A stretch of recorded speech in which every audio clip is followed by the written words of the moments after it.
दूसरा चीता का स्थान हमारे यहाँ। और गांधी सागर में आज एक नया इतिहास रचा गया है। चीता पुनर्वास की दृष्टि से गांधी सागर अभयारण्य में आज 2 प्रभास और पावक हमारे 2 चीतों को छोड़ करके इस चीता अभयारण्य को जीवित करने का प्रयास हुआ है। मेरी अपनी ओर से प्रदेशवासियों देशवासियों को बधाई।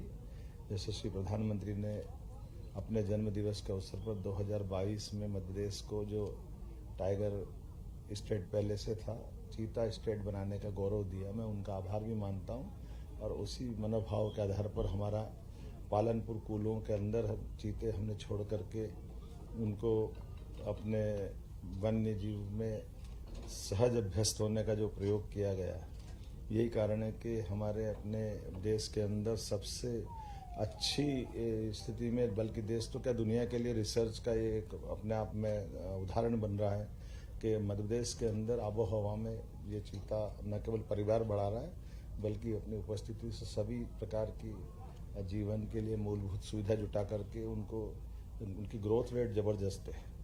80% से ऊपर ग्रोथ रेट, ये दुनिया के लिए आश्चर्य की बात है। कई और देशों ने प्रयोग किए लेकिन फेल हो गए। हमारे यहाँ तो एशिया महाद्वीप से भी चीता गायब हो गया था। आखिरी बार कोरिया में छत्तीसगढ़ के अंदर वर्तमान में तत्कालीन महाराजा ने एक चीता का शिकार किया था। उसके बाद से कई ये विलुप्त प्राय थे। अब ये न केवल जंगल में दिख रहे हैं बल्कि हमारे लिए ये अपना गौरव भी बढ़ा रहे हैं। मध्य प्रदेश स्टेट अब चीता स्टेट भी हुआ है। वन्य प्राणी की दशा में हमारी सरकार ने बहुत काम किया। माननीय प्रधानमंत्री जी का आशीर्वाद है।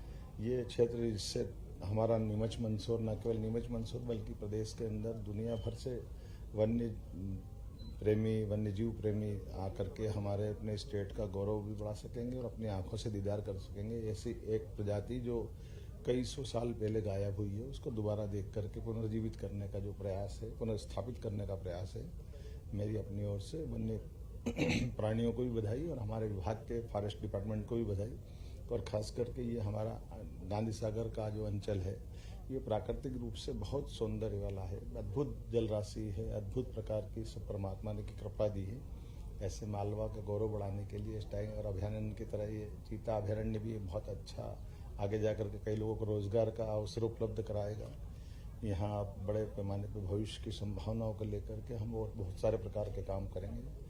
खास करके एयर कनेक्टिविटी की दिशा में भी, सड़क कनेक्टिविटी की दिशा में भी, टूरिज्म की अलग अलग प्रकार के संस्थान खोलते हुए भविष्य में रोजगार की बड़ी संभावना का ये केंद्र बने। ये मैं आज की अवसर पर इनको शुभकामना भी देता हूँ और सरकार समेकित रूप से सभी विभागों को जोड़ते हुए, वैसे मंदसौर का क्षेत्र ये हमारे औषधि पौधों के लिए, हमारी सभी प्रकार की फसलों के लिए और गौरवशाली अतीत को लिए वह क्षेत्र है जिसमें शक और हुणों के टाइम के शासकों ने उनको परास्त करके अपनी विजय पताका फहराई है। यशोधर्म का क्षेत्र है, विक्रमादित्य का क्षेत्र है और हमारे लिए गौरवशाली पक्ष है कि पुनः ये अपना गौरव पा रहा है। मेरी अपनी ओर से बधाई। 8 और नए चीते लाने की सर तैयारी भविष्य। बोत्सवाना से हमने अपनी जो हमारा मूल प्रोजेक्ट था कि हम धीरे धीरे करके अपनी संख्या बढ़ाएंगे।